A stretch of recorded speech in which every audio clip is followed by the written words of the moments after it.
बिजली, पानी और बसेस में महिलाओं के लिए फ्री की व्यवस्था एमसीडी जैसे चुनावों में तो निर्णायक हो सकती है। मैं आपको एक एक चीज़, आप मेरे से एक एक चीज़ पूछेंगे, मैं आपको एक एक चीज़ पे जवाब देना चाहती हूँ। आप मेरे से पूछ रहे हैं बिजली पर, तो बिजली पर किस प्रकार से बिजली कंपनियों को 10,000 करोड़ का फायदा मिला है, ये आप जान लीजिए। दिल्ली के अंदर सबसे महंगी देश की बिजली मिलती है। 8 रुपये यूनिट मिलता है जो नॉर्मल रेजिडेंशियल यूनिट, और 18 रुपये यूनिट है कमर्शियल का। और जो पेनल्टी चार्जेस हैं वो भी सबसे अधिक है। और अभी 8% की 20%, अभी कुछ रेट 6% या 8% रेट बढ़ाया है बिजली का 12%, 12% जनता को याद है, 12% प्रोराटा रेट बढ़ा दिया है। तो दिल्ली को कुछ व्यवस्था के रूप में नहीं मिलता है। और आप आंकड़ा निकालिए कि कितने लोग 200 यूनिट से कम कंज्यूम करते हैं और कितने लोग 200 यूनिट से ज़्यादा कंज्यूम करते हैं, तो आपको पता चल जाएगा। वो एक कहावत है, हाथी के दांत खाने के और दिखाने के और। तो ये जो इन्होंने वाइट एलिफेंट बना दिया है, इसका कहना और कथनी और करनी का अंतर पूरी दिल्ली भुगत रही है। और इसमें भी मैं आपको ऐड करके एक चीज़ बताना चाहती हूँ कि 2015 में जब दिल्ली में कोई सरकार नहीं थी, क्योंकि ये जीते थे 12 में, उसके बाद रेजिग्नेशन हो गए थे, तो उस समय पर एक तूफान आया था और उस तूफान में सारी तारे वारे टूट गई थी। तो दिल्ली में तो सीधी सेंट्रल की व्यवस्था थी।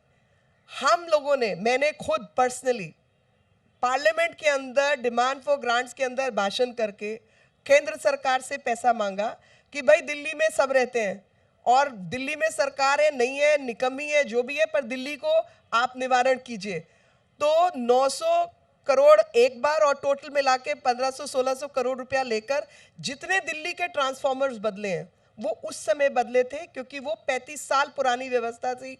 दिल्ली की 1 मंजिल 2 मंजिल इमारतें हुआ करती थी, अभी 4-4 6-6 मंजिल हर घर बन गया है, तो संख्या भी बढ़ गई है, तारों के ऊपर लोड भी बढ़ गया। वो हमने केंद्र सरकार की मदद से बदला है, इन्होंने नहीं बदला।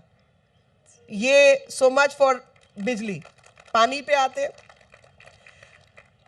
दिल्ली को जितना पानी चाहिए, मान लीजिए 920 मिलियन गैलन वाटर आपको एमजीडी वाटर चाहिए, तो दिल्ली 720 के आसपास प्रोवाइड करती है, 400 या कितना, और उसमें 40% वेस्टेज है।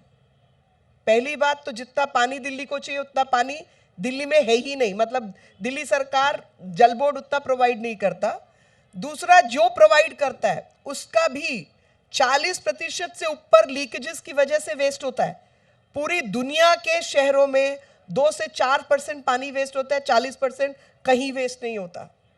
उसके अलावा 40% के आसपास दिल्ली की ऐसी आबादी है जहां पर पानी की पाइपलाइंस नहीं है, उनको पानी नहीं मिलता है। टैंकर माफिया दिल्ली में काम करता है। 10,000 रुपए का रेट है एक गली में टैंकर लाने का। बता दो जी अगर मैं गलत कह रही हूं, बताओ।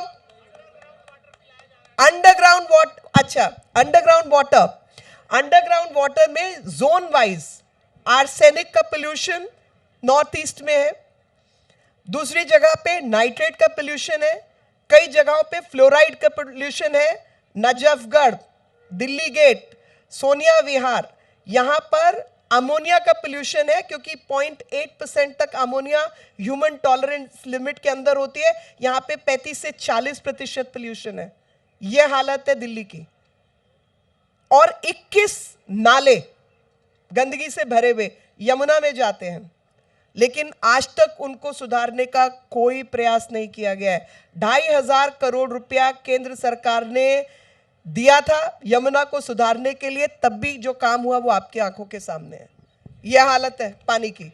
तीसरा, आपने बोला बसों का, तो बसों की स्थिति यह है कि 6,000, एग्जैक्ट नंबर मुझे याद नहीं, शायद 6,398 था, 6,398 बसेस थी दिल्ली के पास 2014-15 में, इनकी सरकार के आने के समय। आज दिल्ली के पास 3,000 कुछ बसें हैं।